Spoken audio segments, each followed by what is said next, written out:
we need to understand how to create a good composition. That's quite simple. So what are the requirements of a good composition?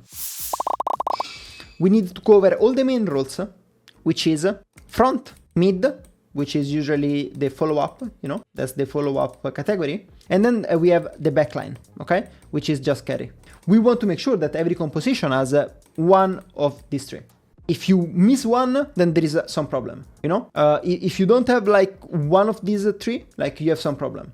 The only like middle ground, it could be like the double carries composition that have a weak midsection, but they usually have some midsection regardless, okay? Then, like, how we create a good composition is to answering enemy comp. We are going to use examples for that, but it's basically following the triangle, right? Whereas we said that if enemy comp it is all-in, and what we are picking into all-in, it is, we see enemy comp being all-in, and we decide, oh, we are going to answer to that with pick and poke. Then what are you doing, You know that pick and poke will lose versus all-in. So why are you picking the anti-counter? Once you see like enemy comp, you need either to go in the gray zone, which is like in the middle. I refer to this as a gray zone multiple times. Thank you guys. Or you will just like counter the comp. So if you see all-in, you will pick front to back. That's because front to back actively wins versus all-in. And then having a winning condition. This might seem simple, but a lot of times, especially in pro play, you see people that overcooks. What I mean by overcooking it is like people forget that they still need to have a way that their comp will actually win the game, and they completely forgot about it. Like they just like try to think about all the different scenarios and they ended up with a composition that has no way to win. They cannot win a team fight, they cannot win side lanes, they cannot win early game, they don't win mid game, they are not able to reliably win late game, and they end up with something that it looks very all-rounded. It can cover everything, but there is not strong point. Now we're going through some drafting analysis. I wanted to do this to round up the initial part of the teamfight course. That's because it's going to help us understanding much better how this evolves throughout the game. Because even in a solo queue, you will need to do some draft process. And it doesn't matter even the draft process itself. It is once you're in the game, you will need to understand how your draft is supposed to be played. Keep in mind, this is not a guide or like a theory around how we should draft. But it is about how once the draft is done, how we recognize the role of everyone, okay? That's very important. We are not looking at how the draft is made, but how the draft is supposed to be played in the game. That's something that I always try to explain you guys in the process. It is what I'm trying to shape you guys into. It is like players that can predict what's happening and have a counterplay on everything that happens. And that's crucial for me. I think is the core of like my coaching style and my view of League of Legends. I want to make sure that when you go into the game, you can predict everything that is going to happen. Once you can predict, you can act better. That's how I play everything. This is what we are trying to understand today. We are trying to understand how we can check the moves that this comp needs to be done and this comp needs to do to counter that. Let's try to understand these comps and try to do like a rough analysis of this composition and how that can be applied to improve our read of the game. Okay?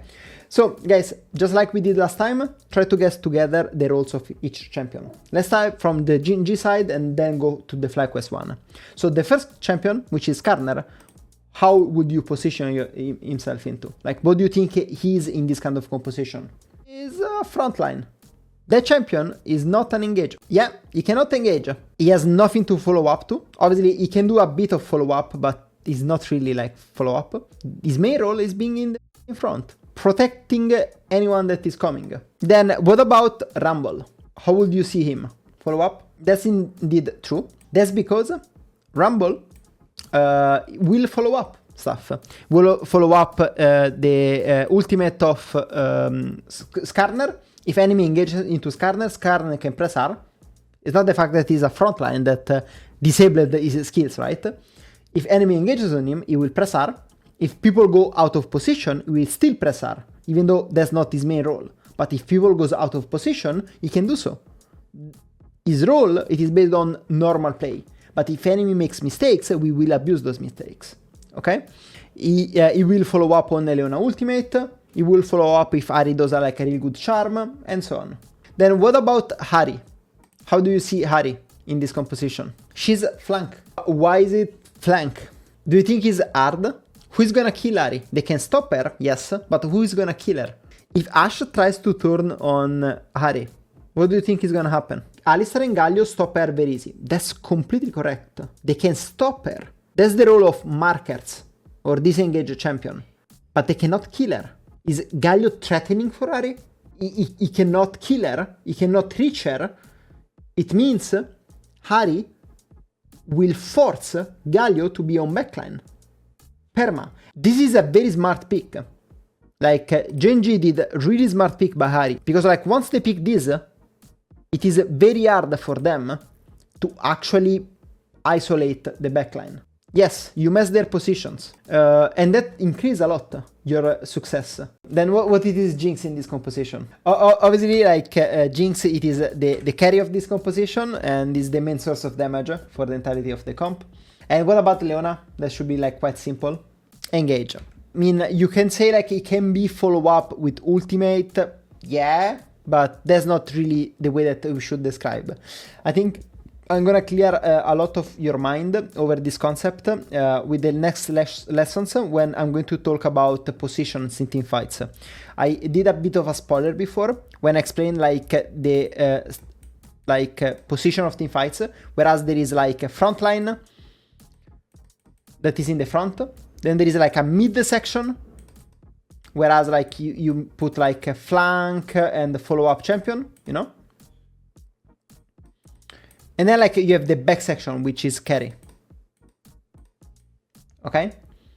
So you have to think about the carry. It is like the guy that stays here. If for some reason the champion doesn't play like from carry position, then he's going to be mid. But if there is no one in the carry, so if... That's why like in a lot of comp, you see me putting Kai'Sa as carry still. Even though like he's kind of a follow-up champion. It is because if she's going in the front, it doesn't mean that she's going to be like a follow-up. There is still people that is going to be in the front of her. Because she's still going to be the one in the latest point of the team fights. And if she goes in the back of enemy comp, then that's going to be the carry position of the comp. And we are going to rotate the whole triangle off. So, as you can imagine, Ashe is still like the carry of the comp because he's still going to be in the back position of the composition. What about Seraphine, though? Because it is in the position. That's what you need to evaluate in your mind. Where is that champion supposed to be? What it is Galio, in your opinion? Marker, I explained this. This is kind of unique to Galio. It is the fact that this champion doesn't want to be in front line. Because if he's in front line, he can never use his ultimate. And that's not really good.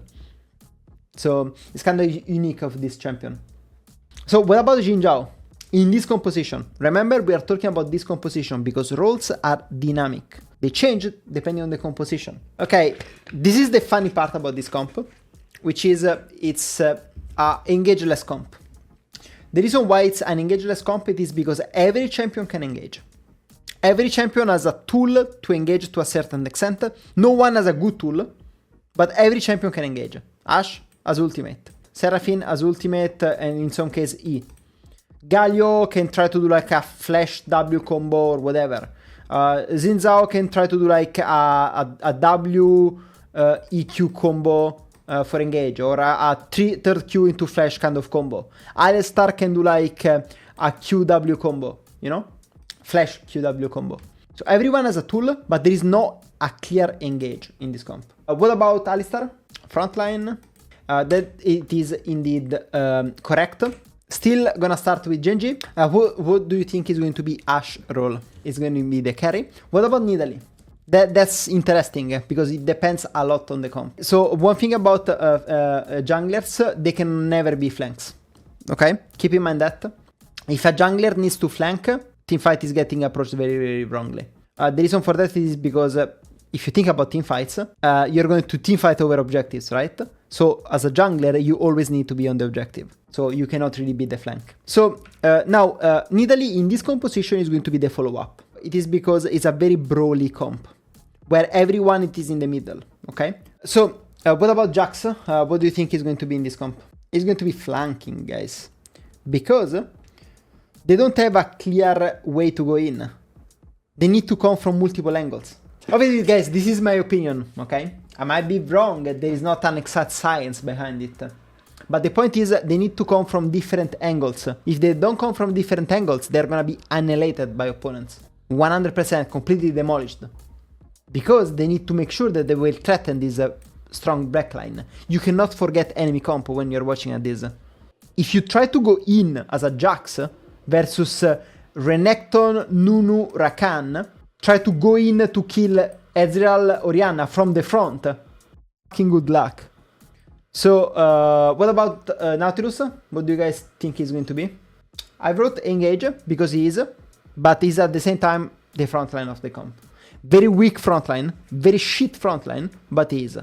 Then what about Kassadin? Flank? Perfect. You're starting to get the gist of it. Because Kassadin cannot come from the front. In some case, he will. So now let's have a look at the composition from FlyQuest. What do you think Orianna is going to be? Because most of the time, when I see this comp, this red comp, I would say Orianna, it is a follow-up, as some of you guys said. But then I have a look at enemy comp as well, okay? And I don't think, as Orianna, I need to go in the middle of the fight. Which means I'm gonna just stay and stick with Ezreal in the back of it. I will follow up some actions in some fast skirmish, maybe an engage from Rakan, an engage from Nunu, but I'm not gonna position myself in the middle of the team fight because it's too dangerous for me. Okay, I'm gonna just play double carry in this case. What about Rakan? I don't think he's wrong to say. I do think he's mostly going to be a follow-up in this comp, mostly because his marking versus Kassadin and Jax is pretty laughable. Then what about Nunu? He's obviously going to be the main engage of the comp, because he's the only one that can sustain the engage, and the only one that has an actual sprint towards opponents. And then like there is the Renekton situation, which is very, very unique. So give you like some seconds to think about this. Renekton carry. No, I do think like depending on the way that the fight is being developed, the situation, the zones, the information that you have, is either going to flanking, because this carry position is very weak, you know, it's quite easy to access to them. So if we have the position, it's going to be like a really good flanking, and then like we can follow up because we change. Like in the case that Renekton is going to be flanking, then Orianna becomes like follow up, you know, it changes the role of everyone. But if he doesn't have a good flanking position, then it's just going to be the marker for those guys, and he's much effective marker than Rakan is. Okay, I wanted to show this example because I thought it was very, very unique, and it shows how one champion can change the roles of others.